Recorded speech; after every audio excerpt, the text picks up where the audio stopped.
Hello friends, welcome to the royal Enfield workshop. So నేనైతే pole అయితే పెట్టినా కదా, ఆర్ఎక్స్ సిరీస్ బోర్ సిరీస్ ఏంటి G1 G2 G3 G4 అని కంప్లీట్ ఆ మిత్ అయితే బస్ట్ చేస్తా. ఒకటైతే గుర్తుపెట్టుకోండి, మనకు 1985లో అయితే యమహా RX 100 అయితే మనకు రిలీజ్ అయింది. 1985 టు 1996 వరకు అయితే యమహా RX 100 సిరీస్ వచ్చినాయి. మళ్ళీ 96 సెప్టెంబర్ ఆర్ అక్టోబర్ వరకు మనకు RXG అయితే రిలీజ్ అయింది. 135 RXG ఫస్ట్. మళ్ళీ RXG 1 ఇయర్ మాత్రమే రిలీజ్ అయింది. మళ్ళీ 97లో మనకు మళ్ళీ ఏప్రిల్ టు జూన్ మధ్యలో అలా క్లోజ్ అయిపోయింది. సో RX 100ది ఫస్ట్ మనకు made in Japan 1985, 98 centimetres cube అంటే Y1 బ్లాక్. ఇది 1985 నుంచి 1987 మధ్యలో వచ్చే వెహికల్స్ని CKD అని అయితే అంటారు, అంటే కంప్లీట్ నాక్డౌన్.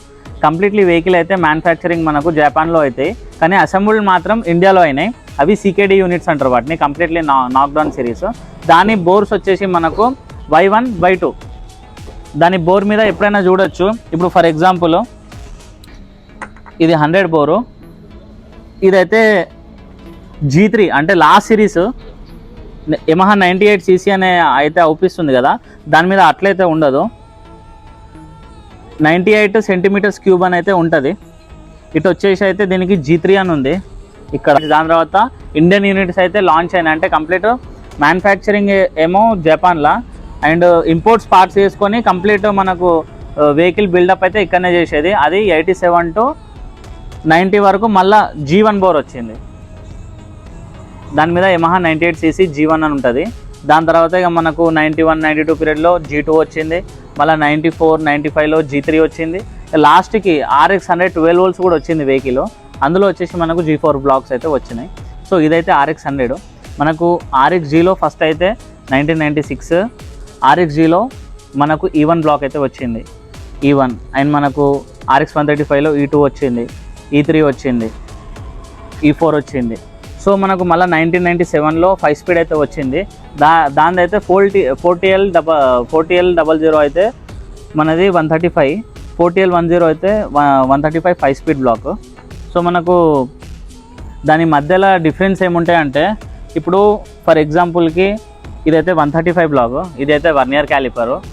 మేబీ అందరికీ దీని గురించి తెలుసో తెలియదో, దీన్ని మైక్రోమీటర్ అని కూడా అంటారు. ఇది మనకు ఎగ్జాస్ట్ ఇన్నర్ హైట్ అండ్ మనకు అవైతే చూపిస్తుంది. సో ఇదైతే మనకు ఇన్నర్ హైట్ వచ్చేసి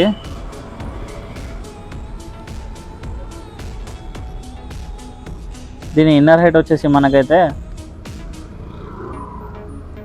26 mm ఉంది. దాని అయితే 30 mm ఇన్నర్ హైట్ ఉంటుంది.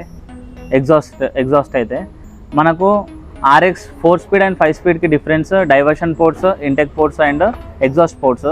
ఇలా MMsలో మాత్రమే డిఫరెంట్ ఉంటుంది, కానీ అవి చాలా పొటెన్షియల్ అయితే క్రియేట్ చేస్తాయి. సో మీకు అందరు చెప్పొచ్చు నాది G1 black, G2 black, G3 black, అలా అయితే ఏముండదు. మనకు జాపనీస్ మెటల్ ఎప్పటిదాకా వచ్చిందో అప్పటిదాకా అయితే ఇవన్నీ సక్సెస్ఫుల్ ఉండే. ఇప్పుడైతే కంప్లీట్లీ మీరు ఏది వేసుకున్నా కానీ సేమ్ పిస్టన్ ఏం వాడతారు.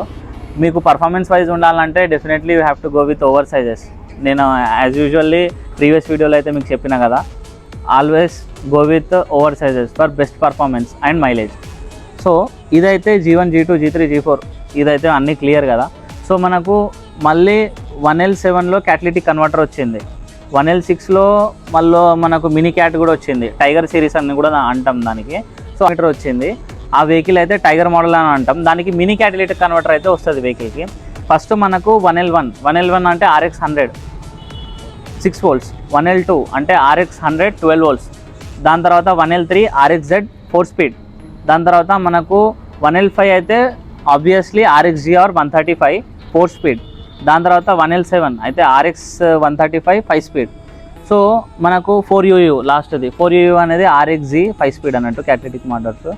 ఇవైతే వీటి అన్ని బ్యాచ్ నెంబర్స్ అండ్ మనకు బోర్డ్ సిరీసు. ఈ వీడియోలో నేను మీకు లాస్ట్ చెప్పాల్సింది ఏంటంటే, ఇవి దాని టైం అకార్డింగ్ ప్రతి ఒక్కటి వచ్చింది.